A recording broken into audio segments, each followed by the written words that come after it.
about them, and that's what's really cool about this wall. We spend a good 30 minutes reading every hand, and that's what really makes it special. And again, here at the ASH program, we can truly say that our diversity is our strength here at ASH program. So again, thank you for selecting us as the winner of the diversity wall.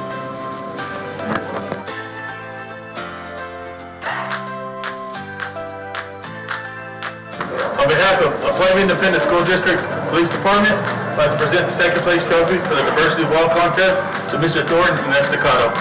Great job, ladies. All right, give yourself a big round. The students we have with us today are part of the Student Council, Art Department, and ACE program. So we're going to have Mr. Coleman, which was a big part of this project, tell you a little bit about the purpose. The purpose of our diversity wall, we wanted the students and other people that don't understand how diverse, Texas is as a state, and also just as a community, how diverse we are. We have so many different type of, different cultures and different things out there. So we wanted to show it in different ways. So if you look at it, you can see how each one of the kids wanted to show a little bit of different type of culture from each race and different things. So you can see different people on the wall. So that's kind of what the vision was for this. We wanted people to know that we have a very, very big, diverse state in Texas. So that's kind of what we wanted to show you.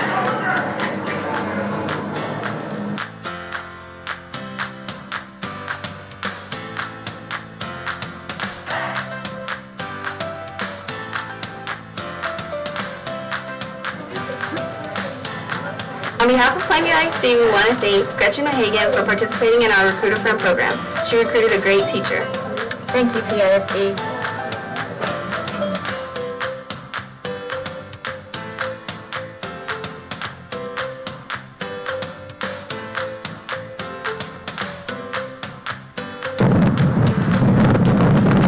On behalf of Plainview ISD, we want to thank Marcel.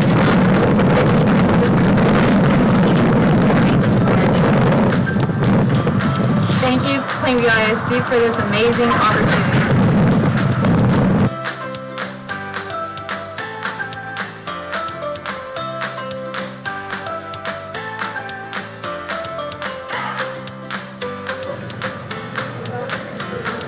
On behalf of Plainview ISD, we want to congratulate Coleman Townsend on the Recruiter Friend program for Plainview and recruiting a great teacher. Thank you, Plainview ISD, for giving me this opportunity to recruit a friend, which was actually my fiance. So, thank you. That's a good friend.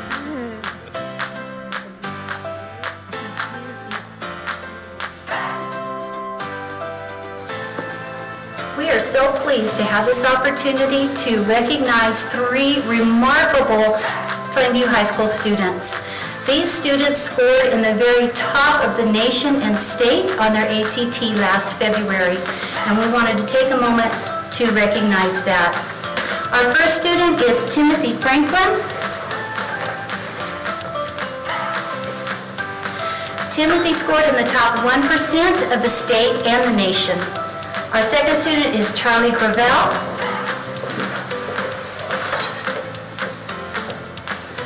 Charlie scored in the top 3% of the state, top 4% of the nation. Our third student is Jarek Lopez. Jarek scored in the top 2% of both the state and the nation. The staff of Plainview High School is so very proud of these students, and we cannot wait to see what they will accomplish for our state, our community, and our world. Thank you, guys. Great job.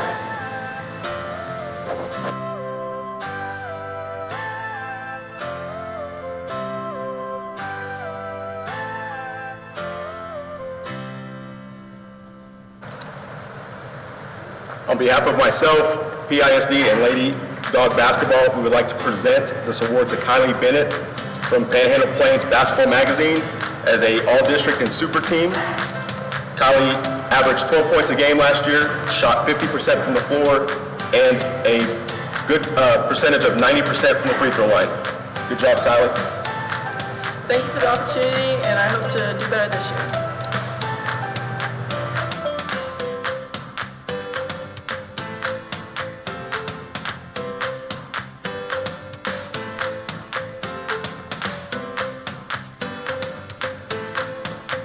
We are incredibly grateful to the Area Health Education Center for our continued partnership.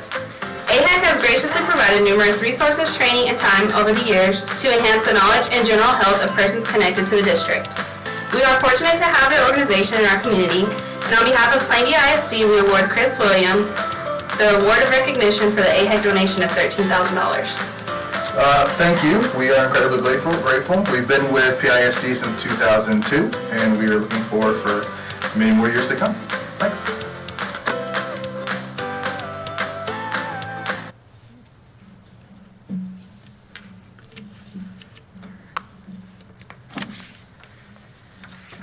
We have one more prefer a friend teacher that we'll recognize when she's back from maternity leave.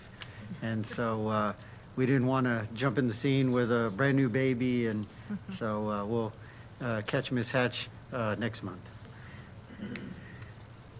Under business, we have a few items. The first item under business is consider approval under Texas Tax Code Section 34.05I for the sale of property and release in the city of Plainview as listed below. In your packet, you've had the opportunity to view the two properties that were struck off tax rolls, but with the sale will be put back on. And you can see the amount for the first property is $750. The second is $4,001. And that'll be divided among the 4 taxing entities before the properties are put back online. And so with that, I'd like to recommend approval under Texas Tax Code Section 34.05I, sale and release of property in the city of Plainview as listed below. Board, any questions on the properties? With no questions, do I hear a motion? We have a motion by Mr. Soto. Do I hear a second? I'll second. We have a second by Ms. Bass. All in favor, raise your right hand. The motion carries 7-0. The second item we have is consider proposal, evaluation committee ranking recommendations for the Coronado Intermediate and Estacado Middle School improvement projects. And before we get into the particular company and the second place proposer that we would recommend to the board for consideration, I'd like to ask Park Hill, I want to say Park Hill, Smith and Cooper, but it's Park Hill to come forward, and for Alan and Mike to share a bit of information. And we're at a very exciting point with your approval tonight. We're on the way to actually taking concept to concrete. Gentlemen. Thank you, Dr. Sanchez, and first, just express our firm's condolences to your loss. Thanks. They can hear you in the YouTube world. Oh, thank you. Just wanted to provide an update and a few quick slides to give you a summary of the process that we've been going through. You guys back, I guess it was in September, approved criteria to evaluate competitive seal proposals. And so on December 1st, we took those proposals, and we got five different construction firms that offered that. By the way, this is the rendering on the north side of Estacado, where we've got the new drop-off, and the gym is off to the right there. So looking forward to seeing that come up out of the ground. So there are a lot of numbers here, but we actually took very detailed proposals. We had a base bid which matches the bond scope, and then we had lots of alternates and unit prices because we wanted to competitively bid items you may want to consider in the future and items that might be additive or deductive that we would want to consider in the future. And so each campus we did this, also at Estacado. The contractor's one contractor, but to try to help out, you may get into a situation where you need to keep track of sometimes TEA wants specifically by campus code. So we went ahead and got this detailed information. Hopefully that helps Doris and Becca and their staff. This is the composite score sheet, if you will. I've circled the the number one proposer's price, the base bid price there, but you can see the other criteria in the blue here that in the blue numerals there are the criteria, so you could see how they grade it out. And certainly, once you guys have a chance to take action tonight, we will contact each of those proposers. We have visited with both the number one and number two ranked out of courtesy to let them know what the process was and what the consideration will be tonight. We're very pleased with the bid results. These projects are probably the most complicated phasing. We were within 2% of our estimate, as you can see, but we also had project construction budget and bidding bond bidding contingency, so we're within those numbers, so we're very pleased with that. There's things that basically your authorization tonight allows Dr. Sanchez to enter into negotiation with the contractor. We're really excited as we went through the process at Estacado.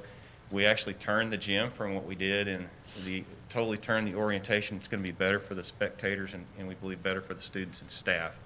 And the locker rooms are part of the tornado shelter and getting that the appropriate size. So we're really pleased we were able to do that.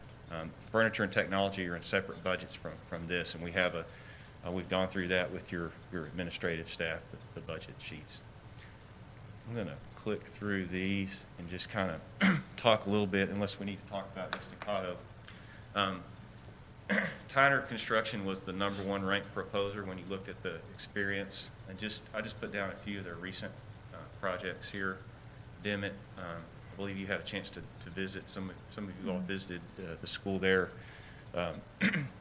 They're doing Friona as well. Those all involve tornado shelters. Also was really important as we talked with the committee is the evaluation committee, and thank you all for folks that served on that as well. Got to recognize Tyler, Brent, and Charles, and Carl was also part of that, Dr. Sanchez. So the personnel is really important. We looked at the experience of the superintendent. I think the leadership on the sites are very important.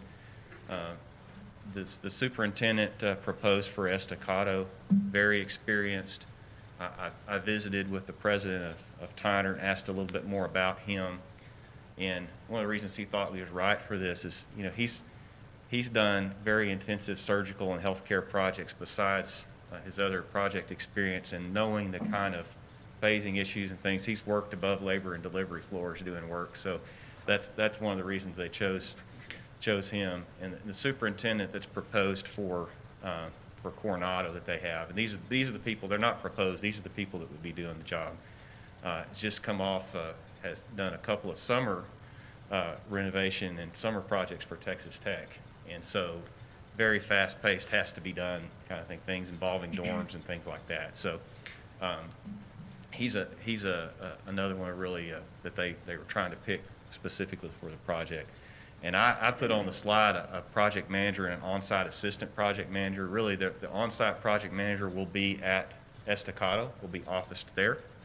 And he's not an assistant. He is a full-fledged project manager. So I got that clarified today, and Chad was very quick to point that out.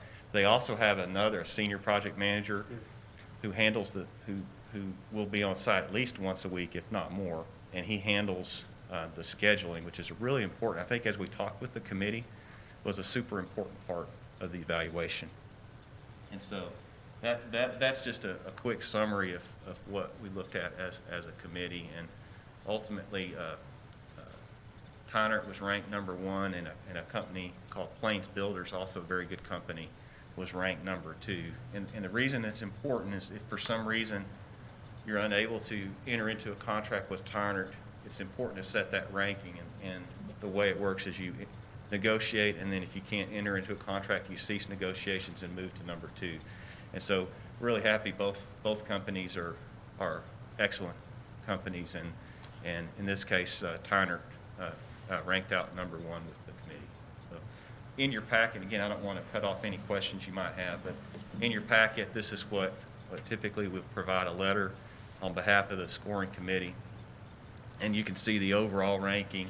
This is what would be provided to the proposers upon your action, and sometimes they may ask for that more detailed thing, which we provide as well. So that's kind of a quick summary, but I certainly would, and then Mike and I would invite any of your questions. Mr. James also was on the committee, so direct all the difficult questions to these three amazing people.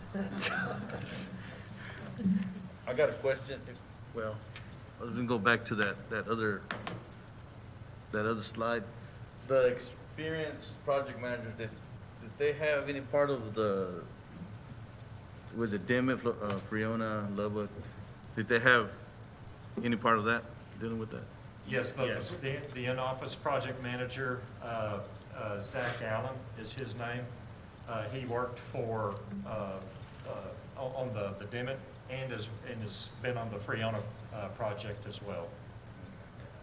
I would say with both their project managers, one of the things I think that impressed the committee was they had a section in there that talked about scheduling.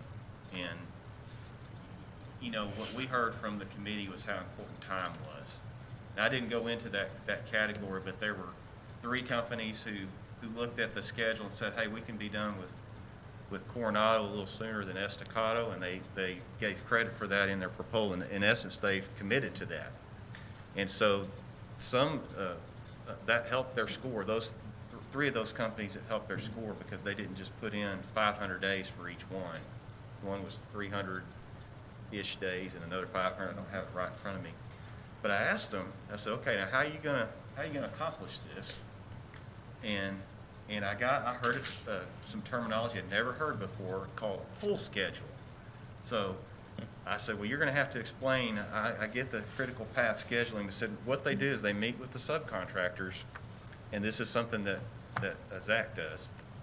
And they basically write their critical path items on sticky notes. And in the job trailer, you're gonna see this critical path schedule.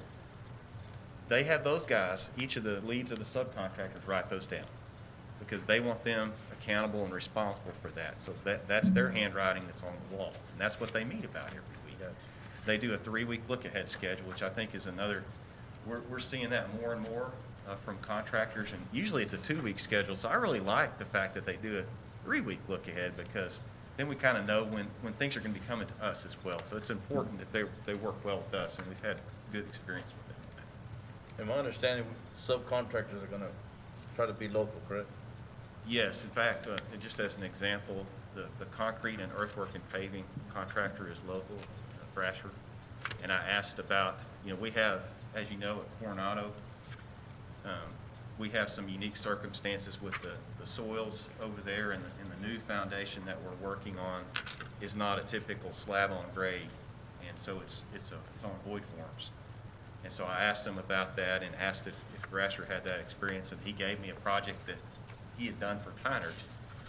And so we've worked with Thrasher as well on level in, and got, yes, so they have local representation as well in terms of subcontractors. So. Good. And we're excited about that part as well. I think it's good that they reached out. So Tyner Construction, y'all have worked with them in the past and at Dimmitt and some of those places that we got to see. Y'all have worked with them? Yes. Okay. Yeah, they're doing a new elementary school for Lubbock ISD that's on the north side, and I guess it's a little more than halfway done. Probably so. So, and I actually worked with them at Western Texas College on some dorm projects there. So I put that one down. That was another one where it was there was a lot of stuff in the ground they had to work around. So I think they've been good at coordinating those things. Were y'all, as a committee, able to go and see any of those, Dimmitt, Friona, or Western Texas College, any of those? Or did y'all go to on-site or not? No.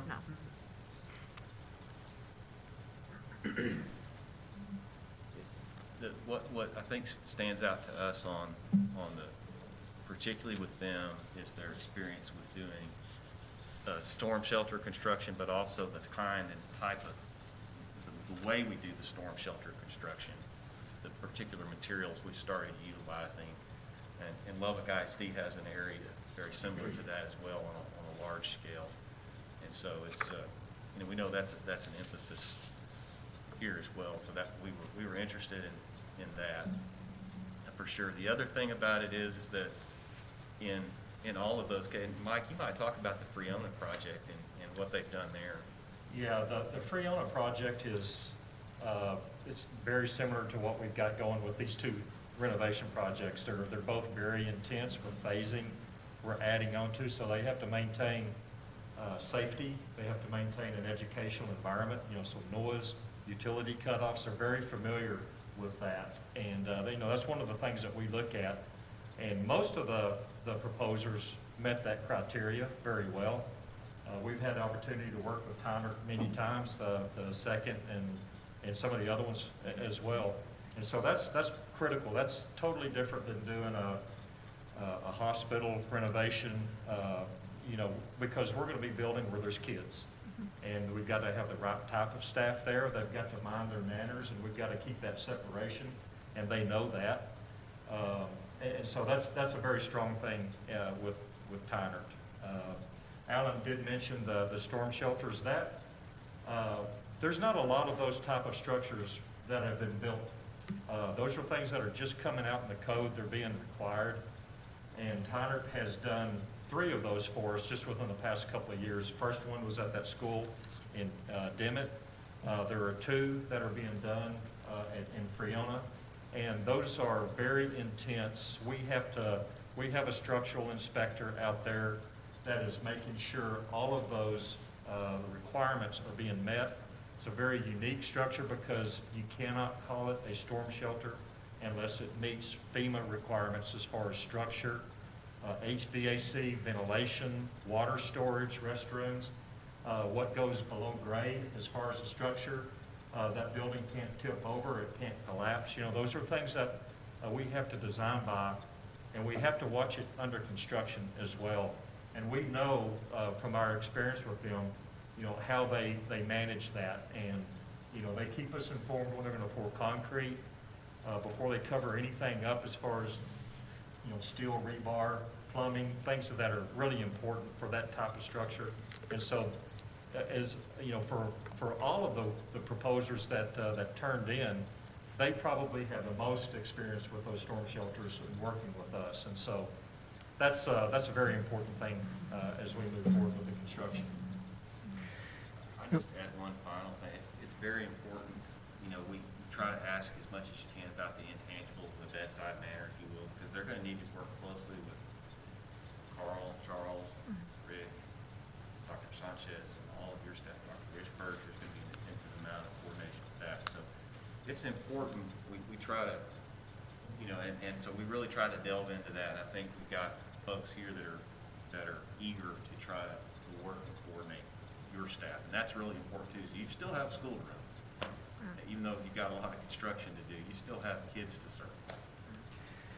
And I did follow up with administrators I know in Lubbock ISD that would have knowledge of Tyner, and nothing but positive information I received from them. I do know a few people there that I worked with in the past, and they were positive with everything that they experienced with them. So I just wanted to, not that I didn't believe that we made the best decision, but figured I know somebody might as well make a call.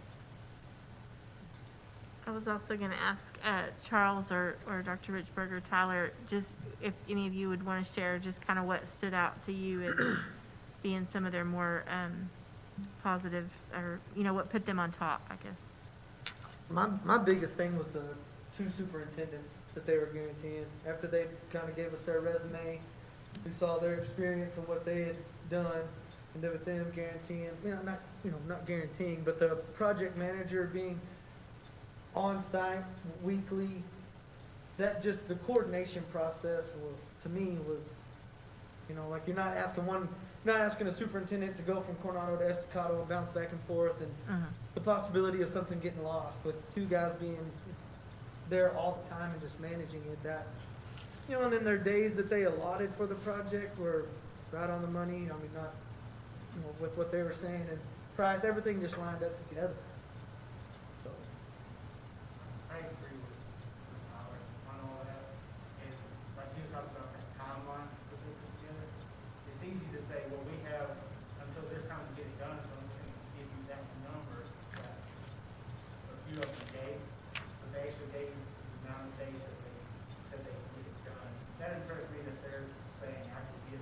done within your time frame, just instead of taking up all the time that you're given. Okay.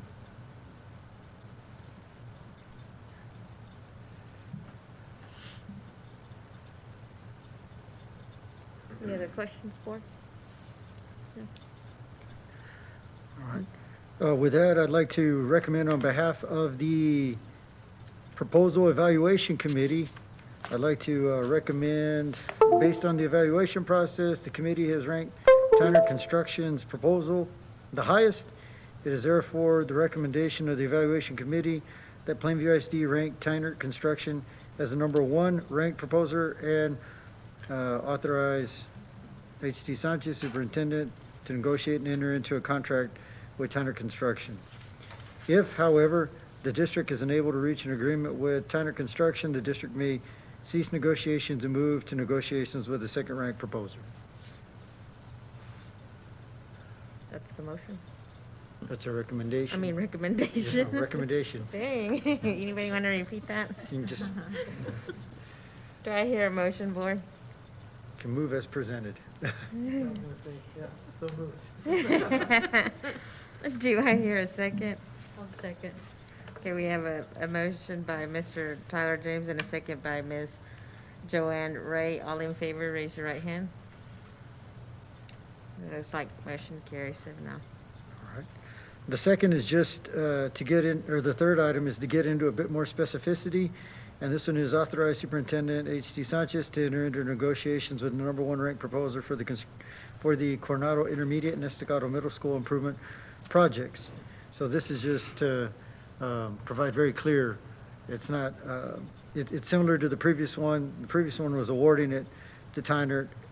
The second one is to allow us, or allow me, and through delegated authority and informed advisement, to enter into negotiations, and a lot of that goes through Ms. Manning, our general counsel for the district. So I'm not a lawyer, and I don't pretend to play one on TV, but she's very good at this, and so this authorizes me to authorize her on behalf of the district to begin negotiation processes so that we can get everything signed, sealed, and delivered. Board, any questions on that? I know it was discussed during our training when we had it, our meetings. No questions? No questions, do I hear a motion?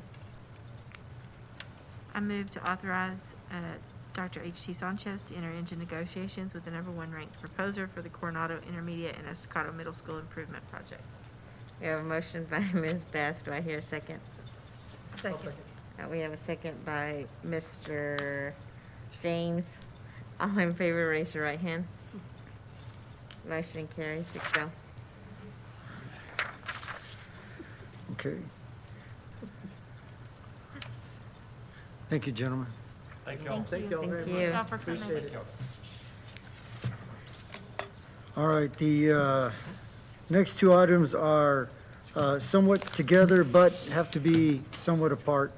So the first one is consideration and approval of a memorandum of understanding with Angelo State University and authorize the superintendent to execute the agreement. So this is twofold. Angelo State University is an institution that provides collegiate credit for high school students across the state of Texas. And what this MOU will provide is for us the ability to offer our students as early as next semester college courses online for $150 or $50 a credit hour. Now, this also provides Angelo State as a backup for our early college high school. If you remember, we have received authorization for the planning year, and this is the planning year for the early college high school. And so what's very exciting about that is Angelo State would be a backup, if you will, to the next item on the agenda, which is MOU with Wayland.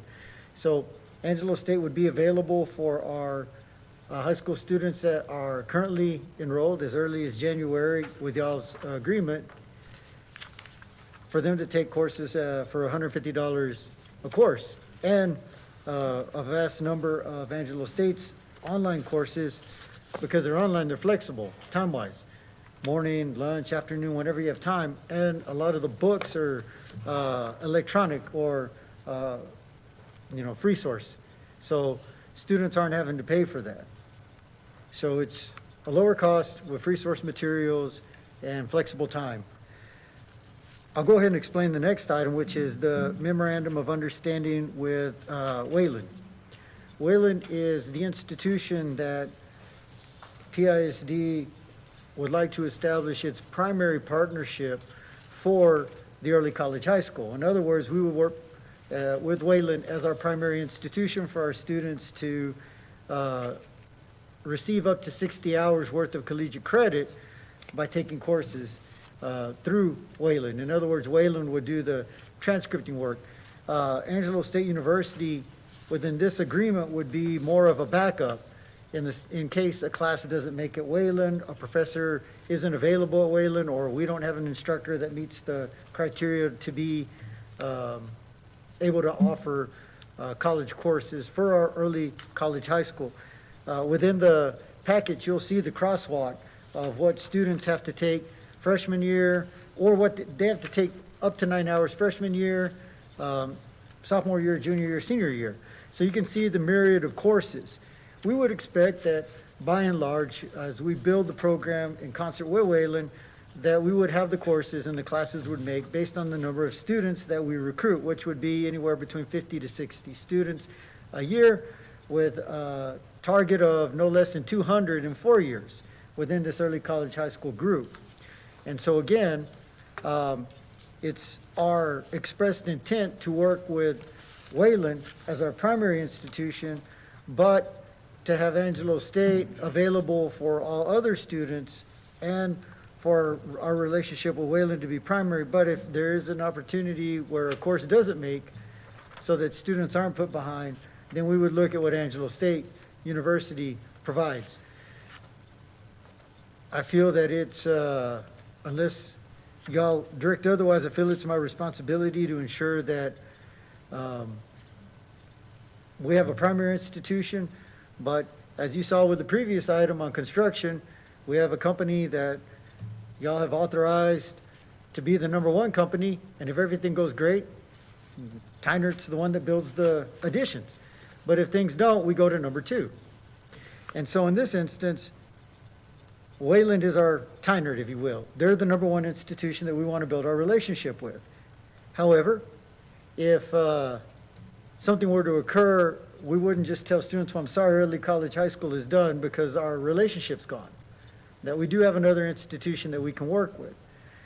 We are receiving word, and it's part of the MOU, that Angelo State is 50 an hour or 150 for a 3-hour course, and that Wayland is also going to be 150 or 50 an hour. So that's a good thing. So when you're looking at it, Wayland is competitive cost-wise. They're also going to work with us with books to make sure that, the professors will hold on to the books for some time, or they're going to also take a look at, from our conversations with them, as much open source as they can do there too. Their classes, in many cases, are on-site or in-person, and that's a benefit. I mean, sometimes students do need that. Flexibility-wise, some of it is blended where you can do some stuff online as well. But we would have the opportunity to work with Wayland locally to craft this partnership. And we would be quite unique in, they are a private institution, we're a public school, and we would be working through something that is uncommon. And again, Angelo State is to ensure that our kids don't skip a beat, they graduate in the 4 years, and the courses that they need are all available. And if there's any conflict at any point in time, or an MOU, both MOUs can be terminated by either institution with proper notification timeline-wise. And so if something were to happen with one of the partnerships, it's great to have the other. I would feel that I wasn't doing my job for the district and the students if we didn't have a backup to our primary relationship. And so I'd like to recommend these individually. The first one would be, I'd like to recommend on behalf of the administration approval of an MOU with Angelo State University.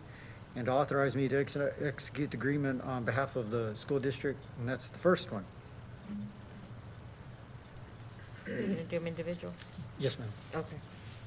Board, any questions on the Angelo State University one? I just have a couple questions on, so if we enter into both MOU agreements, then say, obviously, yes, we want to keep things as local and develop that partnership with Wayland, but if a student, or, a handful of students knows that they may be interested in going to Angelo State, or that is their plan, then could they go ahead and enroll in that, or is that only a backup? We would have as much flexibility as we would need for this, so we could. Angelo State is part of the tech system as well, and so, we could, if a student is dead set that that's where they want to go. Other circumstances are they have a really packed schedule and they can't make the in-person class, but they want to be part of the early college high school. That is an option. And again, Wayland is a primary option, but if it doesn't work out, there's a secondary option. So we'll look at their Wayland schedule first. Yes, and ma'am. That would be a backup. Okay. Right, we would look at theirs first, and if we can make that work, that would be optimal. If we can't, we don't want to lose students out of the early college high school. As a district and a community, we just elevate ourselves by getting more kids more college credit earlier on in their lives and in their career so that they can see that they can be successful in college. And then one more question. You said something about being able to start in January. I was thinking it would be August 2021. It will start in January? The early college high school would start August 2021. Yes, ma'am, that's absolutely correct. But once the MOUs are approved, Angelo State did say that they would offer the $150 pricing as early as January. Oh, okay. So, if there's some high school students that have some extra time, they could go ahead and enroll in those. they absolutely could. Yeah, so you could have a junior or senior who meets the entrance criteria for Angelo State, and you'll see that it's a 3.0 or TSI, and Angelo State is waiving the ACT, SAT, so it's, do you meet 3.0 and can you do TSI?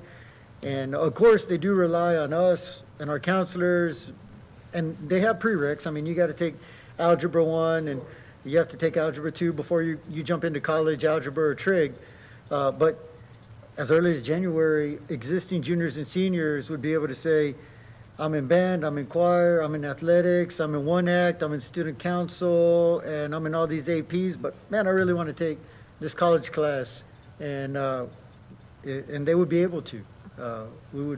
We'd be able to work with Angelo State through this memorandum of understanding with them. So that's a positive. And you mentioned that both universities are competitive, the pricing is the same? Yes, sir. We did receive word, Mary Elizabeth received confirmation that Wayland would match the 50 college hour. Also, you did mention that Angelo State is part of Texas Tech, correct? Yes, ma'am. They're part of the Texas Tech So, University system. any classes that they take with what we're offering, they can go on to Texas Tech with them? They would transfer. They're within the same system. And one more question. I may be jumping the gun a little bit on here, but we had talked about, since the January, we had talked about maybe needing another counselor at the high school to be able to help the students design that. How soon then, if this could start in January, how soon then would we need that? That may be something we'll talk about later, but. Well, what we would do is definitely never wanted to take for granted board approval.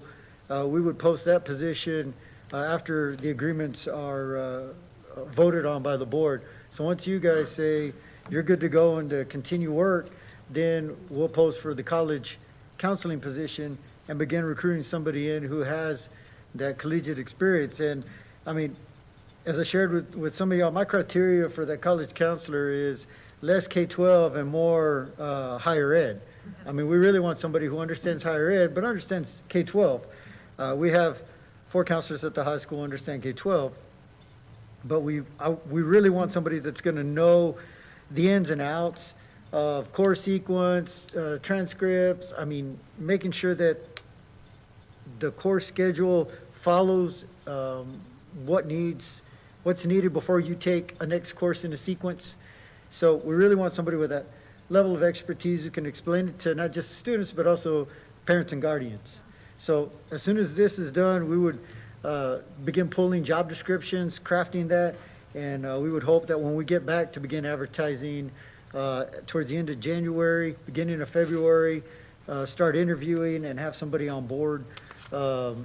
Definitely before we go into the summer is, if y'all approve these, we'll be able to start talking to parents and recruiting students and doing information sessions, virtual and in person, as well as printed material, very quickly. And I know Mary Elizabeth is already working with our graphic artist to come up with what the logo is going to look like for the early college high school, just crossing the fingers that everything goes well. Any other questions for? I'd just like to praise Mary Elizabeth for this Good work. crosswalk. I mean, I know when my girls went to college, this is something that I always looked for. And this is awesome for our kids to be able to have access to something like this and that it's going to be in place. And it's not just something, well, let's see what we can put you in because the work's already here. She did a great job in this. Yeah, I would just like to commend her and all the others that have helped get this together, because this was definitely another vision that we had when we all came together a couple of years ago. So it's exciting to see it happening. And we want to put a big billboard on the interstate to let everybody know that we have amazing career in tech ed, and we will soon, very soon, have an amazing early college high school, so that we truly will be a district that has something for every learner to help them really set their own standard. Well, with no other questions or comments, do I hear a motion? So we're doing these separate? Yes, sir. This one's for Angelo State. Angelo. I move to consider and approve an MOU with Angelo State University and authorize the superintendent to execute the agreement. We have a motion by Ms. Bass. Do I hear a second? I'll second that. We have a second by Mr. Soto. All in favor, raise your right hand. Motion carries 6-0. All right, the second item is, in this sequence, consider and approve an MOU with Wayland Baptist University and authorize the superintendent to execute the agreements. On behalf of the administration, I'd like to make that recommendation to the board for consideration. Any questions on the Wayland one? No questions or comments? Do I hear a motion? Make a motion on the approval of the MOU with Wayland Baptist University and authorize the superintendent to execute the agreement. We have a motion by Mr. James. Do I hear a second? I second it. We have a second by Ms. Salazar. All in favor, raise your right hand. Motion carries 6-0.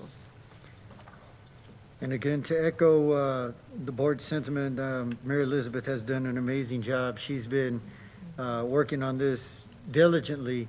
And I also have to commend her because whenever we have an administrator who is out sick or on COVID, she would also serve as a sub-assistant principal. And she served at, I think, 3 campuses I can think of, Edgemere, Estacado, and she was helping at the high school with some of the things that they were doing. So it's been great to have her there as a backup, but very soon she'll be extremely busy. Our initial intent is, as the bond is moving forward, our hope is to have a facility for them, but we're going to begin working with PHS and have some space there at PHS for next year for the early college high school for classrooms and computers and technology. And Mary Elizabeth and I have already begun talking with Dr. Richburg about what we're going to need. Also, we looked at some specific laptops, and so I'm going to go ahead and throw the plug in because this wasn't my idea. This is Dr. Richburg's idea, and it's a super cool idea that if you get accepted in, then you get a laptop, which is a better laptop than the ones that we ordered for everyone else. So that F-150 single cab won't get for everybody. Yeah. This is gonna be like the Lariat. There you go. More upscale. Okay. So they get the upscale one, but when they graduate, they get to take it with them to go on to college. So That's the neat thing. They get it as a freshman, they take it all the way through, encourage them to take care of it too. And then when they graduate, they get to take it with them, so they already know it, know the device, have all their software, have everything on it, so they can just continue their studies. So that's like a plug for, you really want to get in as we start getting the applications out. I mean, that's a pretty cool thing. A lot of the charter schools say, if you come and join our charter, you get a free laptop. Well, if you sign up and get accepted into the early college, high school, and it'll be an application process because, again, have to have good grades, have to have good discipline, have to have good attitudes, have to meet the prereqs, have to do well on STAR. I mean, there are some things that you have to do before you're going to take college classes. But we have currently over 60 students that are eighth graders identified as gifted and talented. So we do have a pool of students, and then some that aren't GT identified that just have grit and work hard that will also be candidates. So we're real excited about that. Okay, the next item we have is consideration and approval of school improvement plans. I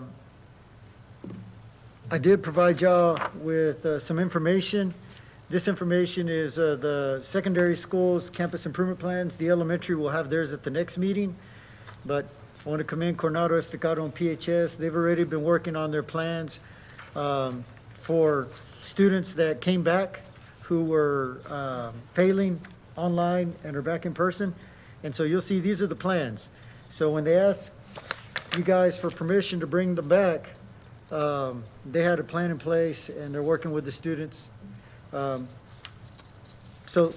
you'll see this is really good work for that piece. In particular with the school improvement plans under item 6. Last year, the Texas Education Agency waived all STAR tests because of the pandemic. And so a campus like Coronado, which had worked really hard, and we had great confidence that they were going to be out of school improvement, is still in school improvement, not because they didn't do anything, but it was because the state froze accountability. This year, it's going to be report only. There's going to be no A through F rating. And the terrible thing is we feel they're going to do well. And when they do, they still have to have an improvement plan this year and next year because they probably won't go live for accountability for another year. Same thing for College Hill. College Hill's done a lot of hard work, and they put a lot of attention to their instruction. And so this would have been their year, just like last year would have been, to get out of that D status back into C or better. And we know it can be done. I mean, Thunderbird's done it, Edgemere's done it, and we've seen it, and we have good staff.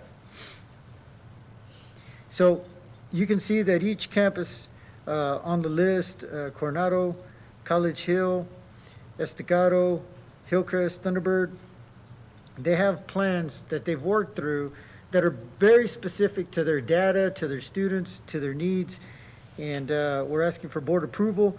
They've been working these plans, but TA requires board approval and awareness that these plans are in existence, that we have been working them, and then we submit them with your approval to the Texas Education Agency. They then have those on file, and should they ever decide to audit our work to see if we did what we said we were going to do, they can see that we have.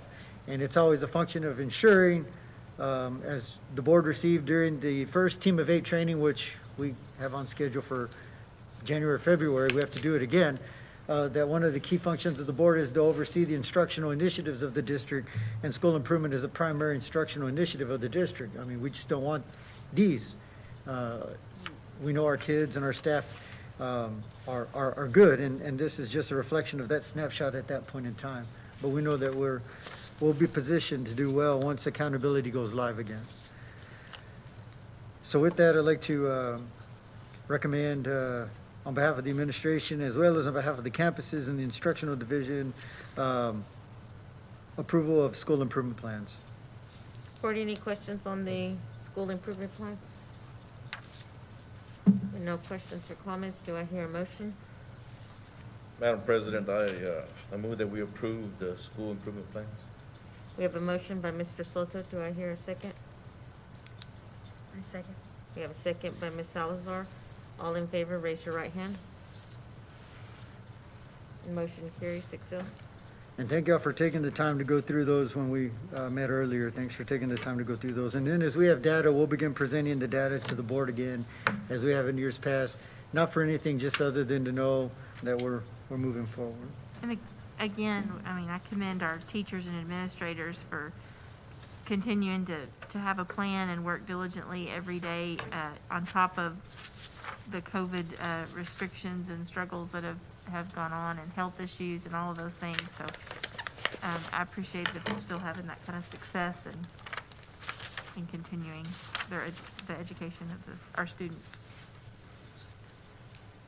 Thank you, and we'll can't even speak with this thing in my mouth. We will express to the staff y'all's continued support, and I think they know.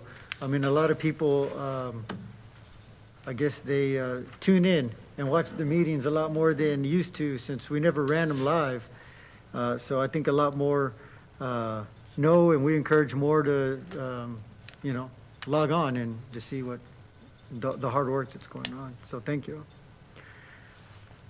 The next item is consideration of resolution regarding extension of time to use emergency paid sick leave for the 2020-21 school year. So this one is a resolution, and if y'all will bear with me, I need to read through the full 2-page resolution at least once to have it on the record.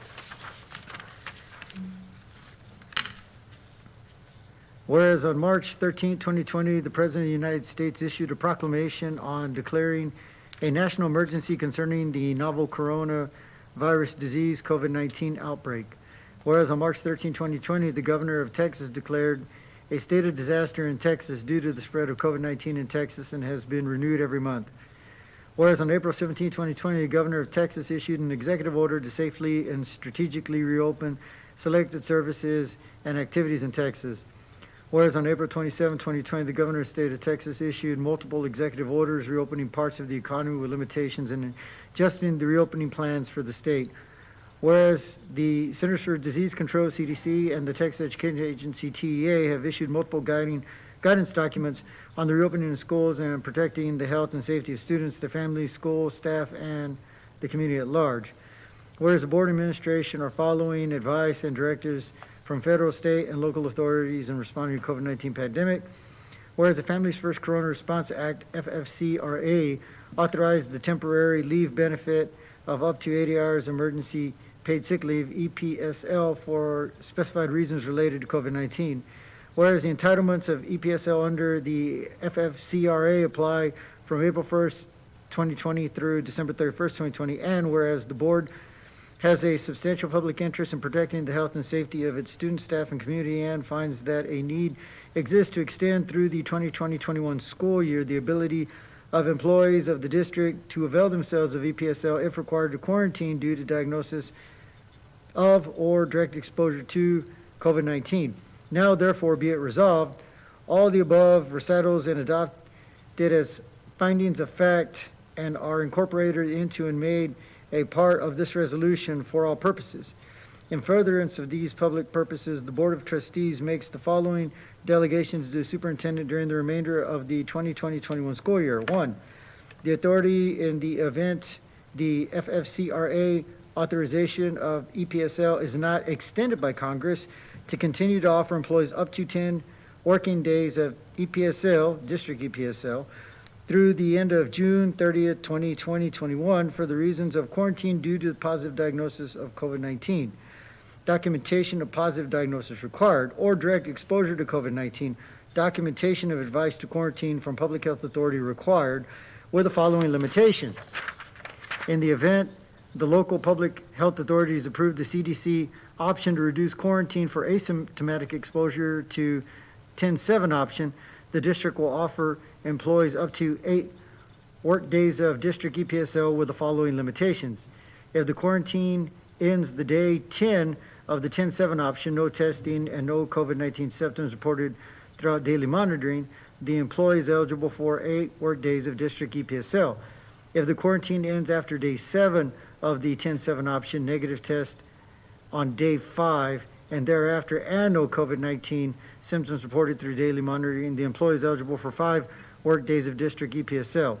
2, employees who have already exhausted EPSL under FFCRA or exhausted district EPSL limitations under the resolution will not be eligible for any additional EPSL district EPSL.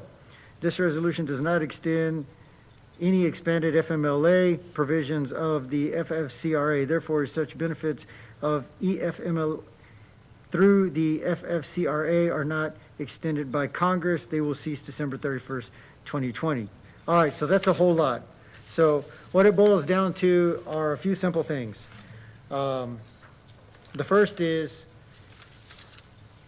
we're still waiting to see if Congress and the president will pass another relief package, nationwide relief package. And if it does, we anticipate that this resolution will be moot because it'll be extended. But in case tomorrow there's nothing signed, what this authorizes us to do as a district, and you authorize me to be able to offer to employees who have not already used 10 days, to have the 10 days available for EPSL should they either be diagnosed with the coronavirus or be exposed and have documentation, which is what we have required up to this point. So that doesn't change. It's really premised on y'all's observation that it's not fair that an employee who didn't get COVID or exposed to COVID in December gets exposed in January. So what's the difference other than the calendar year between somebody who had the 10-day option at the first part of the year but didn't have it the second part, but of no fault of their own? So the caveat in this is if the local health authority adopts the CDC guidance that instead of quarantining for 14 days, they reduce it to 10 days without a positive or negative test. Just 10 days, I don't have any symptoms, I'm good. Then at that point, you count the 2 days of the weekend, they're really out 8 days, instead of currently, which is 10. And we would cover the 8. If they're like, I got to get back, I got a negative test, and it's been 5 days and I don't have any symptoms, and they're cleared, at that point, we cover the 5 days. And we do have quite a few employees that they don't want to take the full time. They're trying to get back as quick as they can, and a lot of them try to work from home. So I'd say by and large, we don't have widespread abuse of this. And so that's why it's in the district's best interest to continue it through resolution, just in case the Congress and the president don't authorize it tomorrow. So that way we're covered. Our staff are covered, and our teachers and employees aren't worried, well, what happens if I don't have the days, or if I only have half the days and I get exposed? And we don't want anybody saying, well, we don't wish it on anybody, but we want anybody saying, well, it would have been better if I would have got it, in August. Well, we don't want that to be the case. We just want them to know that focus on teaching, be safe, focus on the kids, and know that PISD matches what they say with what they do, and this is evidence that our second core belief about staff isn't hollow, that it does resonate with action. So with that, I'd like to recommend the resolution as I read. I don't want to read it again, but Board, any questions on the resolution? I have a question. It would only be effective if there's not a relief act from federal government, correct? yes, ma'am, that's correct. Okay. And it's going to be used for COVID purposes only? Yes, ma'am. That's very specific for these 10 days. Yes, ma'am. Okay. But even if there is a new, if they sign something tomorrow and there's new, we are still going to cover up to the 10 days for teachers who have not gotten COVID. Yes, ma'am. Yes. Okay. I think that's the only fair thing to do.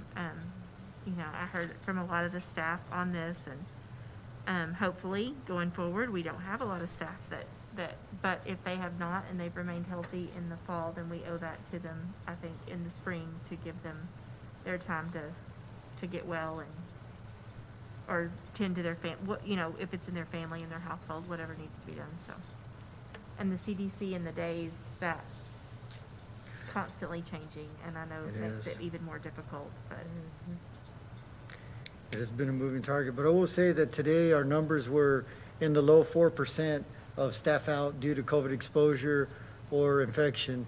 And if y'all remember, at one point, we were almost at 9%. So we really believe that our faculty and staff and administrators are taking everything very seriously. And that's a good indication of such. It's trending in the direction we'd hope it would in terms of infections and exposures. Any other questions or comments, board? Having no further questions or comments, do I hear a motion? I so move. We have a motion by Ms. Bass. Do I have a second? I'll second. We have a second by Ms. Ray. All in favor, raise your right hand. Motion carries 6-0. The last item we have for action is consideration and approval of special call meeting November 12th for the minutes. And so it's under consent agenda, so recommend the consent agenda as presented with a singular item. Board, do I hear a motion? Make a motion to approve the consent agenda. We have a motion by Mr. James. Do I hear a second? I'll second. We have a second by Mr. Soto. All in favor, raise your right hand. Motion carries 6-0. There's no need for an executive session this meeting, and board, thank you for everything and helping us navigate some challenges that we've never seen before, and we pray that we never have to see again. And on behalf of the administration as well as faculty and staff of PISD, we appreciate y'all's guidance and leadership for this first semester, and we look forward to a successful second semester, and we pray everybody safe return and happy holidays and Merry Christmas and Happy New Year. And that concludes, I think I covered it all. That concludes any birthdays in there. No, I'm just kidding. That concludes the district of the business, that concludes the business of the district. So. With no other, anything else on our agenda, we do adjourn this meeting. Ending